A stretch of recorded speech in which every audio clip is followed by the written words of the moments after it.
కలుగును గాక.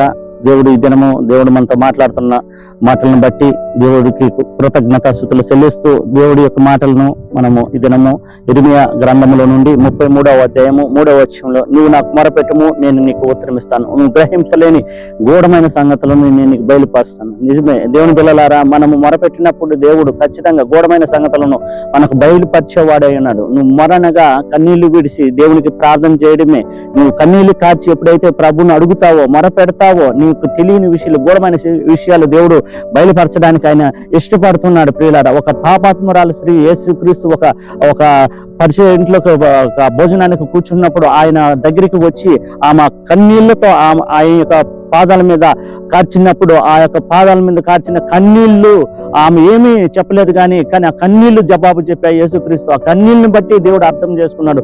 కన్నీళ్లు కార్చి నువ్వు మొరపెడితే మన ప్రభు మనసు వెన్న లాంటిది. ప్రియులారా, ఆ ఎన్న లాంటి మనసు నీ హృదయంలో ఏ వాంఛన ఉందో, ఇదిగో నీ కుటుంబంలో ఏం పరిస్థితులు ఉన్నాయో, నీ కుటుంబంలో ఏం శోధనలు ఉన్నాయో, ఏం ఇబ్బందులు ఉన్నాయో, ఏ కష్టం ఉన్నదో ఆయన ఎరిగిన దేవుడు నీ కన్నీళ్ళని బట్టి. ఎందుకు ఆయన ఎరిగి ఉన్నాడంటే మరియా మార్తను మనం చూస్తాం. ప్రియులారా, మరియా మార్త తన సహోదరులు లాజరు చనిపోయినప్పుడు ఆ ప్రభు వచ్చినప్పుడు, ఆ ప్రభును చూసి వాళ్ళు ఎంతో దుఃఖించి వేడ్చినప్పుడు, వారు దుఃఖించి వేడ్చి కన్నీరు పెట్టిన ఆ కన్నీరుని బట్టి ఒక మానవుడుగా ఈ భూమి మీద 33.5 సంవత్సరం దేవుడు యేసుక్రీస్తు తండ్రి ఒక మానవుడిగా ఉండి, మానవుడి యొక్క హృదయంలో ఆయన ఏడ్చిన ఆ స్త్రీల యొక్క మనోవేదన్ని విని ఆయన లోపల దుఃఖించాడు. ప్రియులారా, లోపల దుఃఖించాడు. కాబట్టి మన దేవుడు ఆయన దుఃఖించి ఏడిచి మొరపెట్టిన వారికి ఖచ్చితంగా ఆయన సమీపముగా ఉంటాడు. నువ్వు మొరపెట్టు, నీకు ఉత్తరం ఇస్తాడు. నువ్వు గ్రహింపులేని గూఢమైన సంగతులను దేవుడు నీకు బయలుపరుస్తాడు. ఎందుకంటే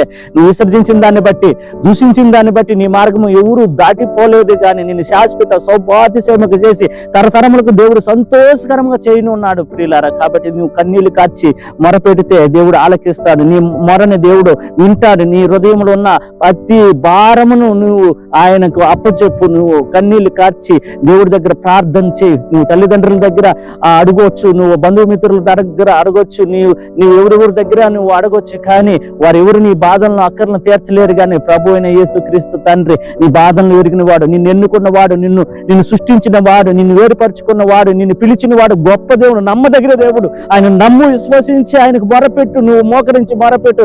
దేవుడు నీ ఎడల అద్భుత కార్యం చేస్తాడు. నీవు గ్రహింపలేని సంగతులు ఎన్నో నీకు తెలుపుతాడు. ఒక తండ్రిలా, ఒక తల్లిలా, ఒక స్నేహితుల్లా, ఒక బంధువులా ఆయన ప్రభు నీకు తోడుగా ఉండి అన్ని విధములుగా నీకు సహాయం చేస్తాడని, నీ గొప్ప స్థాయిలో ఉంచుతాడు. నీ భూమి మీద ఉన్న సమస్త దేవుల కంటే నిన్ను హెచ్చించి 30 60 100 ఫలింపజేసి నీ కుటుంబంలో దీవెనలు, ఆశీర్వాదములు, సకల దీవెనలతో నింపుతాడు ప్రభు. నమ్మదగిన దేవుని మీద నమ్మి విశ్వసించి మొరపెట్టడము స్టార్ట్ చేసినప్పుడు మనం దేవుడు అద్భుత కార్యములు మనం చూడగలుగుతాము. ఒక కన్నీటి ప్రార్థన, కన్నీరు. ఇప్పుడు చూడండి, మనం ఎన్నో కష్టాలలో కన్నీరు కారుస్తాము, కానీ ఆ కష్టాలలో కార్చిన కన్నీరు అది ఎలా ఉంటుందంటే, ఇప్పుడు పంటలు పండే టైంలో వర్షం వచ్చినప్పుడు ఆ వర్షము ఆ పంటలకి ఉపయోగపడుతుంది, కానీ పంటలు పండే టైంలో వర్షము పడింది అది ఎందుకు పనికిరాదు. అలాగనే మనము మన శ్రమలను చూసి, మన కష్టాలను చూసి మనం ఎన్నో కన్నీళ్లు కారుస్తాము, కానీ కార్చే కన్నీళ్లు ప్రభు దగ్గర కార్చి మొరపెట్టినప్పుడు ఖచ్చితంగా దేవుడు ఆ కన్నీటిని, ఆ కన్నీటి ప్రార్థన ఆలకించి దేవుడు నీకు మేలులు చేస్తాడు. నిన్ను ఆశీర్వదిస్తాడు, నీ కుటుంబం ఆశీర్వదిస్తాడు, నీ బిడ్డలను ఆశీర్వదిస్తాడు, దీవిస్తాడు, అన్ని విధములుగా సహాయం చేస్తాడు. ప్రతి ఒక్కరు కూడా దేవునికి మొరపెడదాము, ఆశీర్వాదాలు పొందుకుందామని ఈ వాక్యమును దేవుడు ఆశీర్వదించి దీవించి ఆయన కృపలో వర్ధిల్ల చేయను గాక మనందరినీ. ఆమేన్.